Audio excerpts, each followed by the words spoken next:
Hi, I'm Dr. Morgan Martin, plastic surgeon in Coleman, Alabama. Let's talk a little bit about neurotoxin and filler. So neurotoxin, this is for us either botox or xeomin. There are other brands also, so depending on the patient, some people prefer botox, some people prefer xeomin. They're very similar products. So what does this do? So this is a toxin that is going to prevent wrinkles, okay? The onset is anywhere between usually around 5 days, but full effect at 2 weeks. At 2 weeks, if there's something that maybe you need a little bit higher dose, that's the time when you let us know and we talk about injecting some additional if that happens to be the case. Both Botox and xeomin last around 3 months. However, do keep in mind that depending on the patient, your metabolism of the muscle, the location injected, and if the dosing was correct, this can be shorter if the dosing maybe was too low for that particular muscle and that particular rate of metabolism.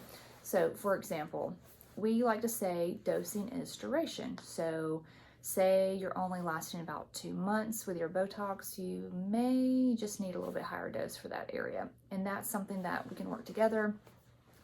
Surgeon, injector, patient, you let me know, and the next time we inject, maybe we tweak things a little bit.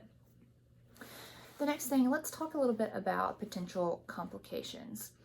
So for neurotoxin, the biggest things you want to know about for me are if you have an aging brow, some brow ptosis is a little bit low, I'm going to try my best not to get your brow too low. Because think about it this way, we are going to be injecting the forehead, which lifts the brow.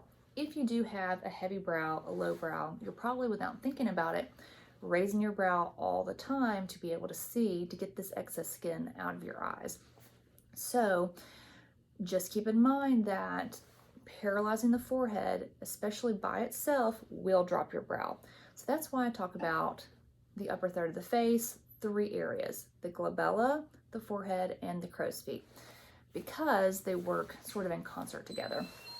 If we paralyze the forehead, this is lowering the brow, so we need to inject these other 2 areas. So the glabella, it actively works to pull down the brow. So if we inject here and paralyze this area, it will lift the brow here.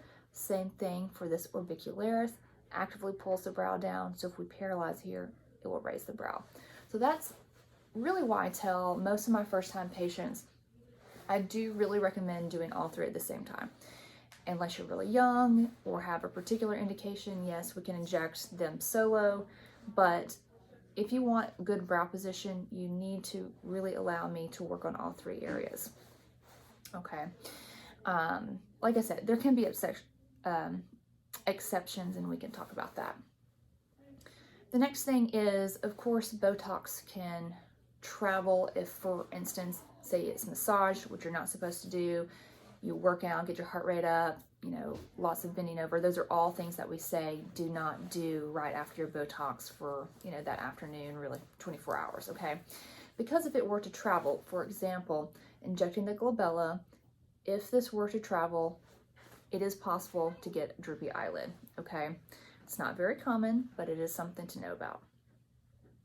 The other things are there are certain medical problems such as myasthenia gravis, that if you have any sort of neurologic condition or especially myasthenia gravis, definitely tell me, let your injector know, because this is a contraindication to using Botox.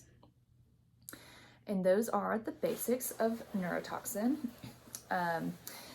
Other things to know about, so if we're talking about filler, so filler I use 2 mainly, so Juvederm, which is a hyaluronic acid, and also Radiesse, which is a calcium hydroxyl apatite, okay, filler.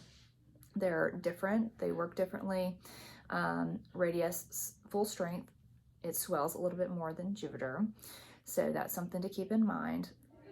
Radiesse we can use in a hyperdilute form, meaning we dilute it with saline, and it can be used more superficial for skin rejuvenation.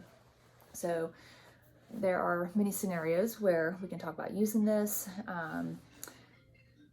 I love using it in kind of the perioral area and hyperdilute. And also we can do the neck hyperdilute, we can do hands. So many indications, just depending on what your goals are and the clinical scenario. So things to know about filler. So when you go home after your filler, you can ice. I just don't want pressure. I don't want massage because I don't want this filler moving around after I get it exactly where I want it. So risks to know about. Number one is it is possible to accidentally inject into an artery. What that means is if that artery is injected, it can cause major issues with blood flow, okay? Meaning tissue necrosis and very rarely blindness if it's injected around the eyes up here. Now, that's very unusual. And of course, going to an experienced injector, someone who knows the anatomy and injects correctly, is the way to hopefully avoid that. Of course, it is still always a risk, but definitely something to know about. That being said, after your injection, I usually try to monitor you for a little while to make sure I don't see any signs of this. If you were to experience significant bruising, significant pain, those are reasons to immediately call us and let us know. Now, so what questions do you have about neurotoxin and filler? Be thinking about this, and hopefully I will see you soon for your appointment and we can talk some more and talk about what your goals are.